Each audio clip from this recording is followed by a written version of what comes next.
Good afternoon. I am here with Robert Shaw. And Robert, tell us a little bit about your area. I know Marion County, we're seeing a lot of action out of that area now, but tell us a little bit about you and your area that you're running in.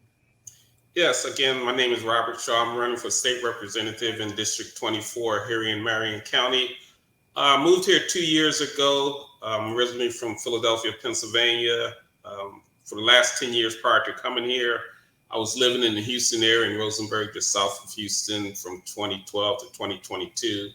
Decided to come to Florida, retire, and try to have a good time and relax. But found out that we need some work done here, that people aren't getting treated fairly across the board. And I want to try to be a voice for people that were being bullied and afraid to step forward and fight for their rights. So I want to make sure that we are all getting treated and get what we need to enjoy life. I appreciate that. A lot of folks who sometimes come from up north, and as much as you went to Houston and that's still south. When you see what's happening in Florida, well, let me rephrase that. When they see what's happening in Florida, especially with regards to people being beaten down and not speaking up for themselves, a lot of times it is those Northerners who come and they put that extra fire into our bellies to help fight. And so 2 years in, and you've already seen that we need more action here. That's right. And I couldn't just sit back. I wanted to, just enjoy my years in my life and try to just play golf or go play softball, go to the gym. But that wasn't enough. I found out early on in life when I first went into the military, one of the first things that happened, our drill instructor, he asked where everybody was from. And I told him I was from Philadelphia, and there was a couple people from New York, a couple other big cities. And that's who he put in charge. That's who he made the squad leaders, and that's who he counted on to get things done, because he knew we had the what was needed to do that. And that's the same thing that we're trying to do here. We're just trying to make sure everybody's getting a fair shake. Everybody's treated the same, and nobody is better than the other person. And tell me some of the issues that you're passionate about in that area. It's too many to count. But so we'll start with the easy ones. Real estate. I lived in New Jersey for a while, and real estate insurance was very high, and we're like, what's going on? Why is this? And I come down here and find out there's certain things that they can raise your rates almost up to 15% without getting approval. So that's something we need to fix. We're on fixed incomes. We don't have a lot of money coming in. It's not like I can go work overtime or anything. I need to make sure that I can survive. I don't want to have to move again. The same thing with infrastructure. We have a lot of people moving down here, and we're not building correctly. It's going to be overrun. We don't have the proper schools. We don't have the proper teachers. We don't have the proper nurses. I mean, you name it. It's a lot of things going on that we're not prepared for. So we need to make some adjustments and make sure that if you come to Florida, you can actually enjoy Florida, that it's not going to change into something different. That's very valid. I kind of told you earlier, we were working behind the scenes with Stanley Campbell, and across the state we were hearing the same things: insurance, and that really wasn't even just for folks on fixed income. That really was just across the board. That has become such a pain point for Floridians. And this issue's been going on and on, but I would hope that I'm hearing it from a lot more folks who are running for office now. um, is Do you have any thoughts on how you would look at fixing this insurance issue?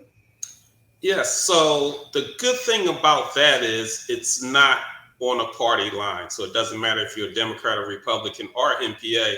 That's something that's going to affect you. So we should be able to get together in the House and decide, hey, this is what we need to do because it's for the betterment of the people. We too often, it seems like, they're saying they're not going to do something just because the party doesn't want it done, but this is a difference. So I like to talk to people and listen to what they have to say and find out what we have in common. This has to be something that we have in common and has to be something that we work towards fixing because we need some help. The people need some help. I know I need help. Yeah, no, I mean this seems to definitely be from Miami all the way. Well, let me not say, the Keys all the way up to the Panhandle. the insurance costs seems to be the common one that we're all fighting with. Now, in your area, you're closer to a lot of seniors, and you talked about fixed income and costs. What are you hearing from the seniors in that area? Are they are they coming out to vote? Are generally people coming out to vote, or is that something we need to push in your area? One of the things we tried to push really is the vote by mail, just in case something happens, you want people to be able to make sure they get their votes in. So vote by mail has been a big push for us. We had to make sure everybody got their uh, petitions renewed, just because every 2 years you have to do that. After this election Hmm. in January, you'd have to do it again. So we're really pushing that. We're doing a lot of canvassing, saying, okay, if you don't do vote by mail, then you can do the early voting, because you don't want to wait to the last minute. If something happens on election day and you can't get there, that could be a problem. So whichever way, I mean, where I'm at is real easy. The election places, I mean, within walking distance, but everybody doesn't have that. I went to one person's house and she was on oxygen. She didn't have a car and she had no way to get to the election. And she didn't realize that her vote by mail had expired. So we Oh gave her the wow. information to try to get that renewed. So it's real important that everybody gets out to vote. Whichever way you're going to do, make sure you go vote. I like that. It sounds like you guys are putting in the work. It sounds like you're putting in the work. You guys are knocking doors and stuff in that area. Yes, I'm scheduled to go canvassing Saturday again. Our every day they're doing phone calls. We're doing postcards, whatever we can to try to stimulate people to vote. You see, I have my shirt on today. I went to we have a center called our Reunion Center where a lot of our activities are, and we set our Hmm. table there. And we had people coming in. We were making sure that anything they needed regarding this election, we were there for them to help them get what they needed. And our supervisor of elections, he's very good. He came to visit us here twice. That he spoke, Okay. and he spoke one time at our club in town, and he explained everything, every question that people had, and because I wasn't a big vote by mail person myself, I like to go to the polls, but once I came here, they said no, do the vote by mail. It's a little bit easier. Plus, on election night, the vote is already counted, so it's there. The results come out a Uh, little bit faster, so I that'll guess help everyone. running for office. That I'll be able to see how many I got. So Yeah, I guess everyone's got their preference. I love the voting early because then you're out, you're doing whatever. You don't even have to think about your exact polling station. You get it done. That's exactly. really my preference. I have never done the vote by mail, but I love the voting early. I think Yeah, it's just too easy to not do. on the vote by mail is really good now because you can sign out for ballot tracking. So as soon as you send it in, you'll get a Ah. notice to say they received your ballot. They'll say that it was counted. So you have all that online. They'll tell you when it's coming, when they got it back. So it's really good electronically for the new age. Is where we're going, I think. Jeez. All right. I learned something new here today. It really sounds like you guys are also creating community out there. Can you tell me a little bit about that? Because we've been privy to just some of the events that y'all are having. And I definitely am going to come out there and see how we can drive some more momentum within the Caribbean community, especially to come out to hear more. But is that the sense that you have? Is it like you're making a difference just in getting in the fight?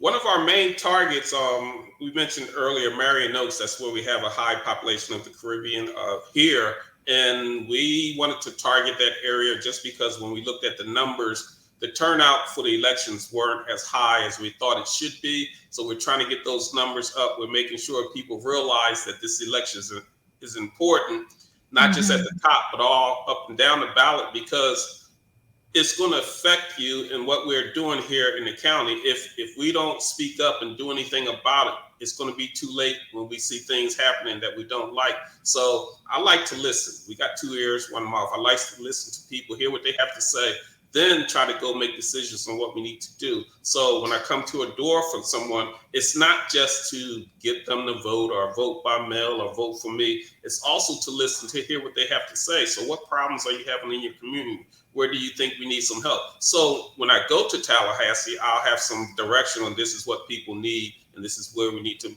focus on. And I'm gonna mention this especially because I know that the folks listening, we have to I'm trying to make sure we educate them as to how this works.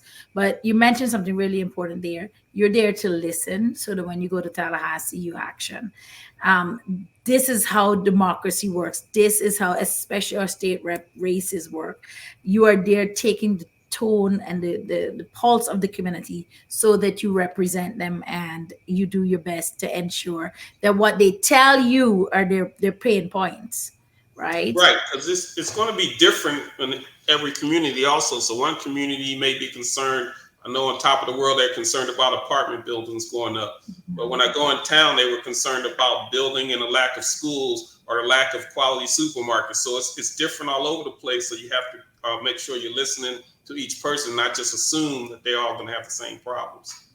Yeah, and I commend you for getting out there and getting to know. And I'm just saying to you, the community, you've got to engage in order to let him know what you want. That's how it works.